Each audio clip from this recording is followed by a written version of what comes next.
You don't have to look far to see why Rikki Held feels so close to the environment. She grew up here on a 4,000-acre cattle ranch south of Broadus, and it's this very landscape that shaped her life as rancher's daughter and climate change activist.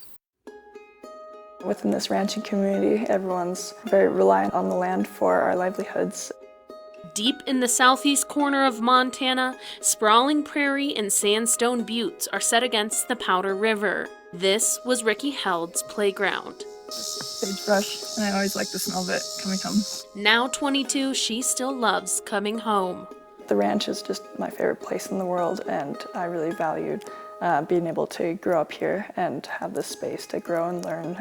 Growing up on a cattle ranch with her dad and brother, Rikki built a strong connection with the natural world and community around her. She's just a great person.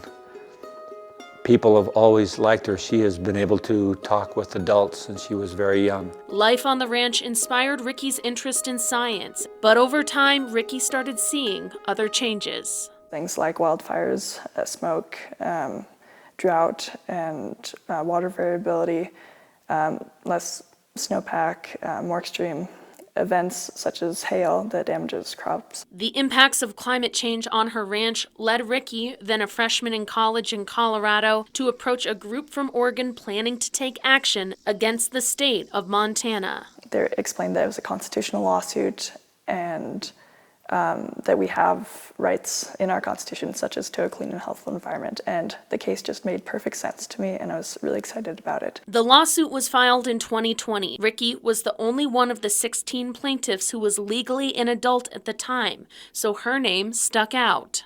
Of course, I was concerned.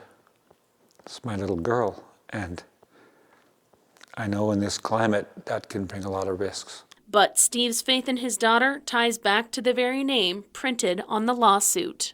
Her last name is Held. That means hero in German. What, I was supposed to talk her out of it?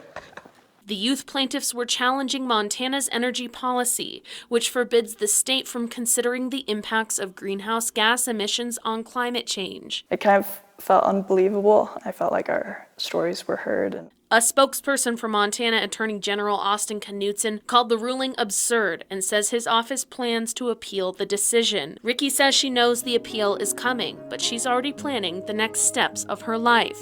The next thing is Peace Corps. I'm going to be in Kenya for 2 years with Peace Corps teaching science. Rikki says she'll never drop her fight against climate change, and she hopes the case will serve as a point of optimism for people of all ages. I'm just one story, and it's been so personal for me, but everyone in the world is impacted by this. In Broadus, Jackie Coffin, MTN News.